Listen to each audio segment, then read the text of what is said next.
Hi everyone, this lesson is on piecewise functions and absolute value, which are both important concepts to understand for doing calculus, as we do see a lot of piecewise functions, especially in graphical form, and we use absolute value for some very, very crucial definitions of limits. So, a piecewise function, you have a couple examples that you can see the graphs of before you. A piecewise function is essentially any function that starts in one place and turns into something different as the x values change. So if we look at the first function on the left, we have right here, when x equals -7, this function changes from being a line going down to being a different line that's going up. This function over here on the right changes from being a line when x is smaller than 0 to being a parabola when x is bigger than 0. So we can define a piecewise function,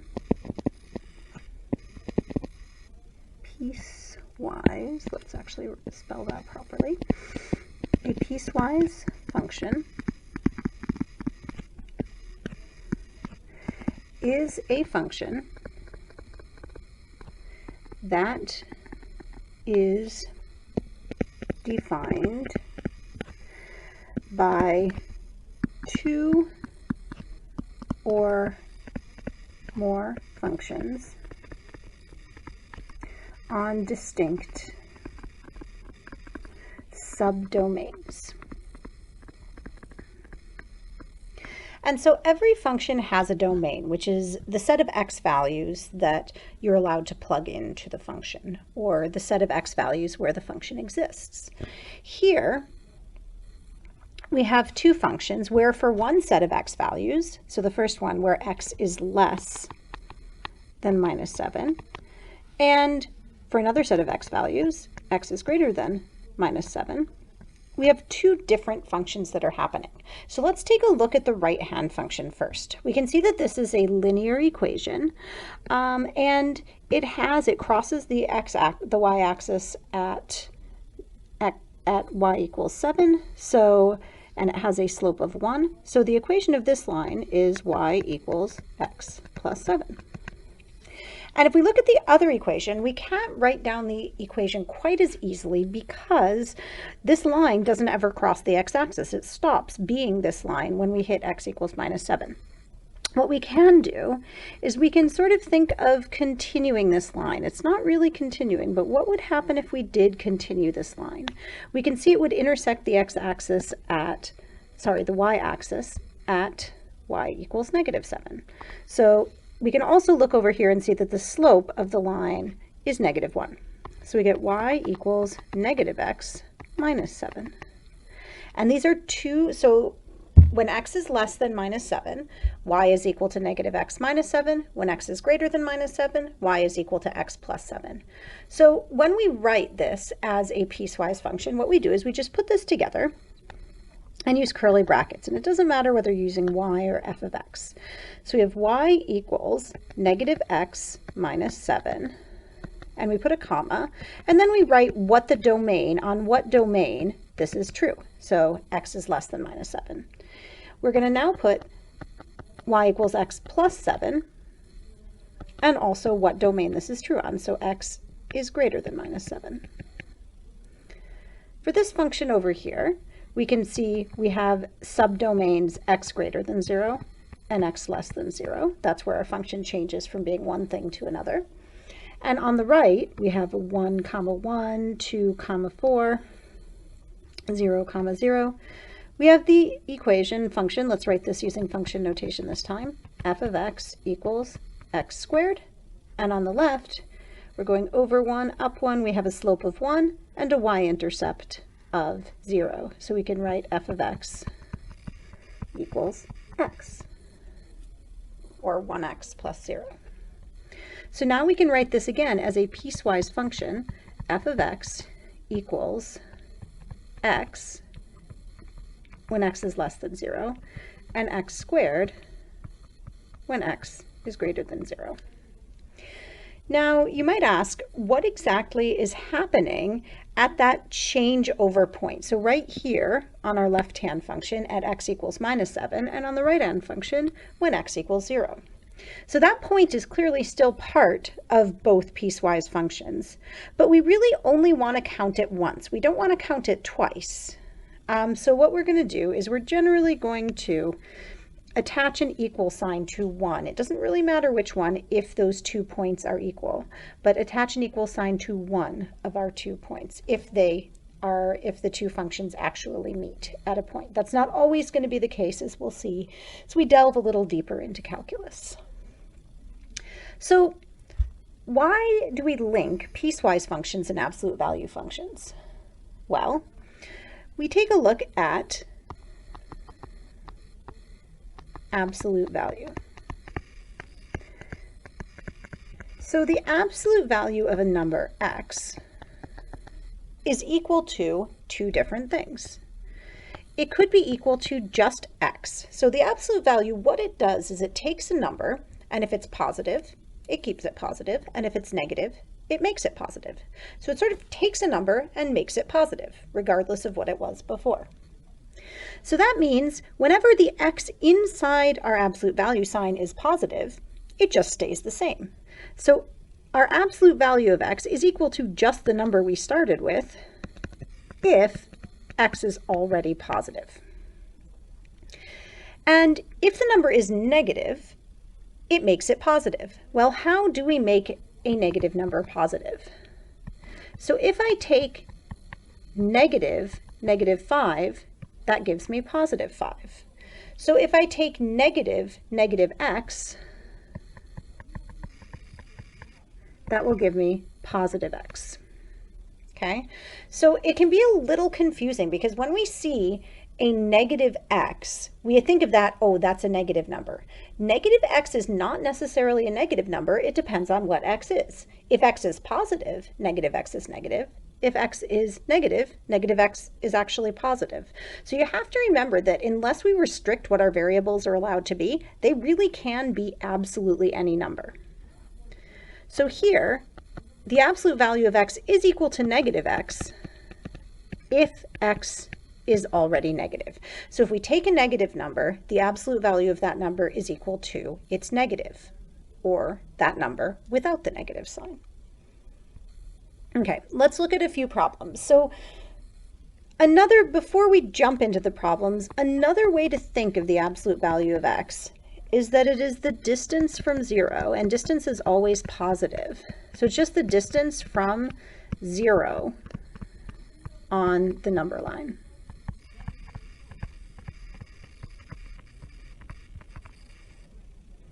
So let's look at a couple examples. First example, let's start with some numbers because it's a little easier to understand when we're not plugging in variables. So we want to evaluate 6 minus 8 plus the absolute value of negative 5. So do note that the absolute value signs also function as brackets. So we need to do whatever is inside the absolute value sign first before we take the absolute value of numbers. So absolute value of 6 minus 8 is not necessarily the same as the absolute value of 6 minus the absolute value of 8. So this is equal to the absolute value of negative 2 plus the absolute value of negative 5, which is equal to 2 plus 5, which equals 7. So do what's inside the absolute values first, okay? And if you're looking at taking things out of the absolute value, you have to look at the whole expression that's inside your absolute value. Okay, second example, we want to solve an equation. Let's keep our equation simple at first. So absolute value of x equals 4, okay? So what our answer is going to be is going to depend on whether x is positive or x is negative. So we're going to look at what happens when x is positive or equal to 0, because when x is equal to 0, it works the same as a positive number in this case. And what happens when x is negative. So when x is positive, the absolute value leaves the x alone, and we just get x equals 4. When x is negative, the absolute value negates the x, so we get negative x equals 4. because remember, x is negative. So that means x is equal to negative 4. And now we go back and we check, x is negative 4 is a negative number, x is positive 4 is a positive number. So those numbers do work out given the fact that we were assuming here x is positive and x is negative. And those assumptions that we're making at the beginning of the problem are really important. So let's look at another example that's a little more complicated. So what if we have something besides just an x inside the absolute value? So we have absolute value of 4 minus x equals 5. Well, our cases now are no longer, we don't really care whether x is positive or x is negative, because there are some positive numbers that will give us a positive number inside our absolute value, and there are some positive numbers that won't. So what we're really concerned about now is whether just what's inside the absolute value sign, this bit right here, that expression is positive. So we want to know when is 4 minus x positive and when is 4 minus x negative. And if we rearrange these equations, we will see that 4 minus x is positive when x is actually less than or equal to 4. So anything smaller than 4 will give us a positive. And 4 minus x is negative whenever x is greater than 4. So we're now going to go through and solve this equation. So when this is our positive case, when what's inside is positive, and this is our negative case, when what's inside is negative. So when what's inside the absolute value is positive, the absolute value leaves it alone. So this is just 4 minus x equals 5. And we get negative x equals 1, so x equals minus 1. And then we look back and we check to make sure this met the conditions we set out. We said this only works when x is less than or equal to 4. So we look and we check and we say, oh, is x actually less than or equal to 4?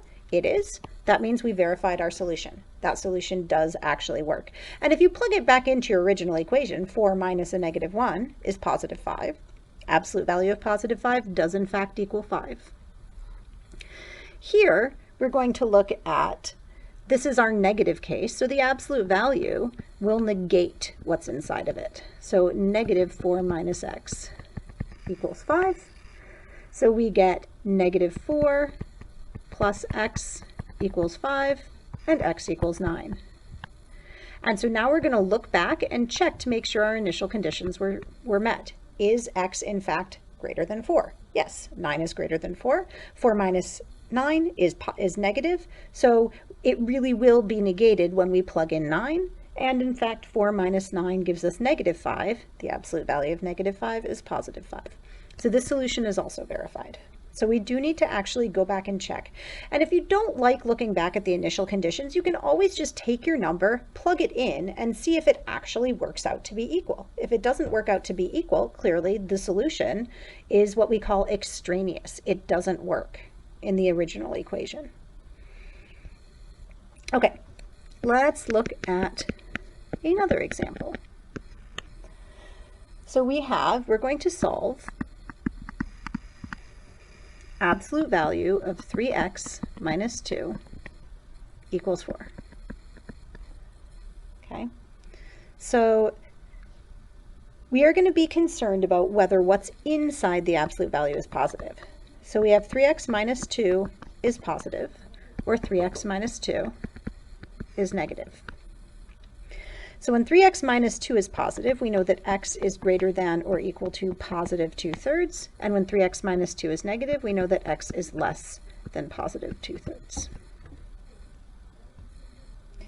So when what's inside the absolute value, our expression inside the absolute value is positive, we leave it alone. That means 3x, the absolute value sign doesn't change it. That gives us 3x minus 2 equals 4. 3x equals 6, and x equals 2. And we look back and check. X is in fact bigger than 2/3. This is our positive case, so this is a viable solution.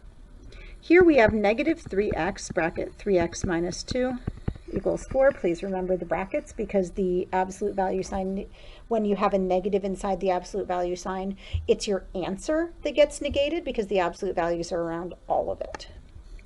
So that gives us negative 3x plus 2 equals 4. And we get x equals negative 2/3. And negative 2/3, if we go and we look back, negative 2/3 is indeed less than positive 2/3, so this solution is verified as well. This is our negative case, this was our positive case. Okay, so what happens if things get a bit more complicated?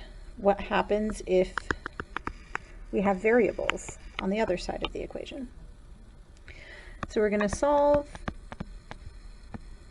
the absolute value of x plus 7 equals x minus 2. So we're still only looking at what's inside the absolute value sign. We don't really care what's happening outside the absolute value sign. So we're looking at x plus 7 being greater than or equal to 0. When x plus 7 is positive, we have x greater than or equal to negative 7. And when x plus 7 is negative, what's inside? We have x plus 7 less than 0. We get x less than minus 7. So this is our positive case, and this is our negative case.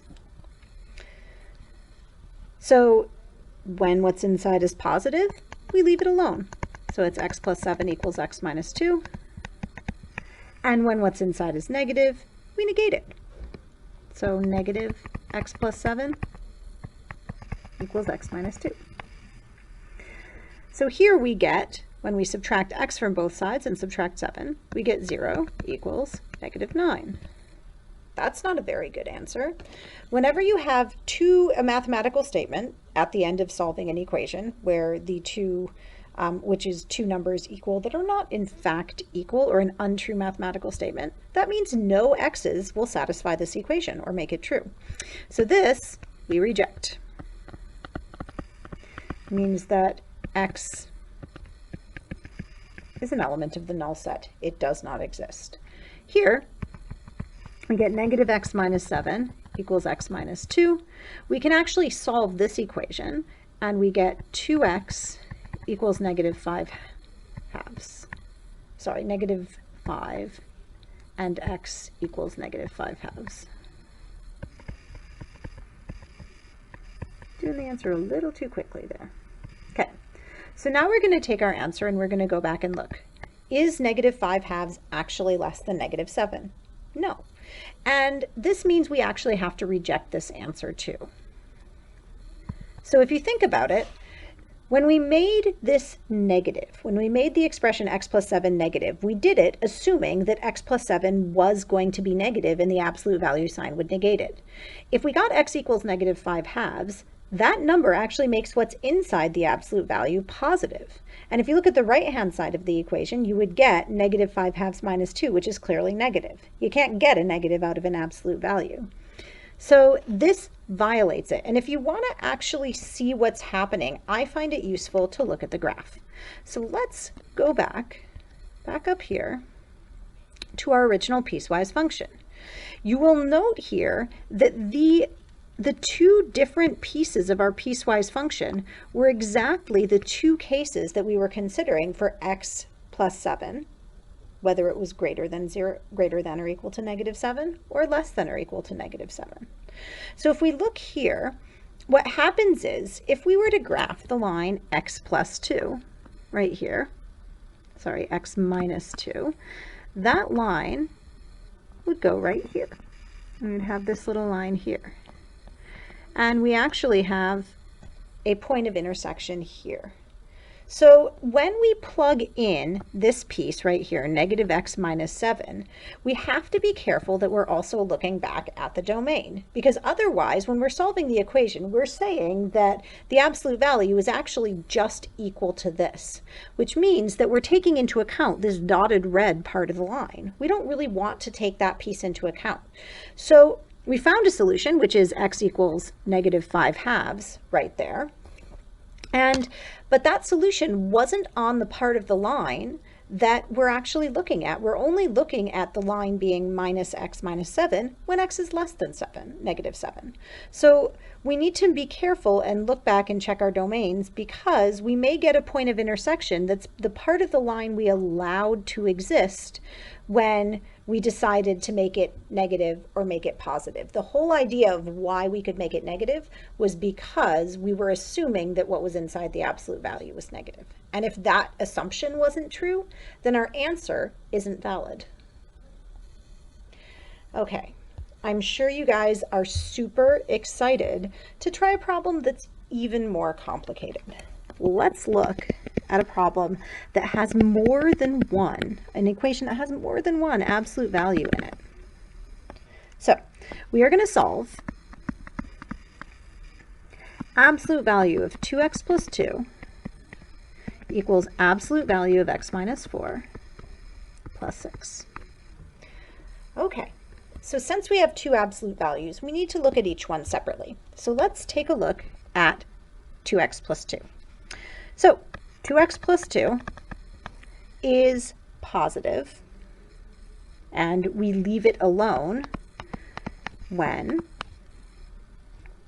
x is greater than or equal to negative 1. And it becomes minus 2x plus 2 in brackets when what's inside here is negative, and that occurs when x is less than minus 1. If you need to solve that out, you can just write 2x plus 2 is greater than or equal to 0, solve for x. That will give you x greater than or equal to minus 1 or x less than minus 1. Here we look and we have x minus 4. It's going to be left alone when x is greater than or equal to 4, and it's going to be negated when x is less than 4, because anything less than 4 gives us a negative.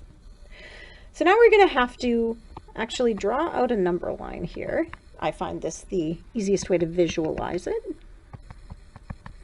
And we're going to have to look at what's happening in each of the three regions created by our sort of switching points. So at negative 1, the left-hand side of the equation switches from being positive to being negative inside the absolute value. And at x equals 4, the right-hand side bit, the expression inside the absolute value, will switch from being positive to being negative. And that's going to change which equation we're going to use and how we're going to solve that equation. So we have here x less than minus 1. Here we have x greater than or equal to minus 1, less than 4, and here we have x greater than 4. Greater than or equal to, 4. So let's take a look at what equation we're going to be writing where. Starting with yellow, we know that the first equation when x is less than minus 1 is going to be this. Well, when x is less than minus 1, it's also going to be less than 4. So we're going to be using this. Whenever x is less than minus 1, we're using the two expressions I've circled in yellow. So this is going to give us the equation minus 2x plus 2 equals minus x minus 4 plus 6. Solving that equation, we get minus 2x minus 2 equals minus x plus 10, and x equals minus 12. X equals minus 12 is within the region x less than negative 1. It is less than negative 1, so that solution checks out. Next equation. When we switch, when we get bigger than negative 1, we're going to switch from using the yellow circled equation on the left to the green one, because when x gets bigger than negative 1, what's inside the left-hand absolute value becomes positive. And then we have to treat it like a positive number and leave it alone. On the right, though, we haven't yet gotten bigger than 4. So that means we're going to continue using the same expression for what's inside what happens when we take away the absolute value signs on the right-hand side of the equation. So the equation we're solving here between negative 1 and 4 is going to be 2x plus 2 equals negative x minus 4 plus 6. So here we get 2x plus 2 equals negative x plus 10, and this gives us x equals 8/3. And if we check, 8/3 is in fact, it is between 2 and 3, so it is definitely between -1 and 4, so that solution checks out. Finally, we get bigger than 4. So that was this green region where we're using those equations. Now, when we get bigger than 4, we are still going to be using on the left-hand side this equation because bigger than 4 is still greater than or equal to -1. But here we're going to switch to using the expression x minus 4. So since x minus 4 is greater than or equal to 4, we are going to use that expression on the right-hand side of our equation instead. So we have, for our final equation, we have 2x plus 2 equals x minus 4 plus 6. And we wind up here with x equals 0. And x equals 0 is not greater than 4, so this solution we have to reject. So our solution to this whole equation, we have two solutions that work. One of them is x equals -12, and the other one is x equals 8/3. Okay, and you might notice that we can't just use every single combination without thinking about which of these different possible outputs to our absolute value, because sometimes they don't even match up. There's no point in putting in a -2x bracket 2x plus 2 and an x minus 4 at the same time, because you're never going to have an x value that will be simultaneously smaller than -1 and greater than or equal to 4. That kind of number just doesn't exist. So you do have to be a little bit cautious and make sure that you're really checking where your absolute value expression is going to be left alone or stay positive, and where your absolute value expression is going to be negative and has to be negated to come out of the absolute value signs.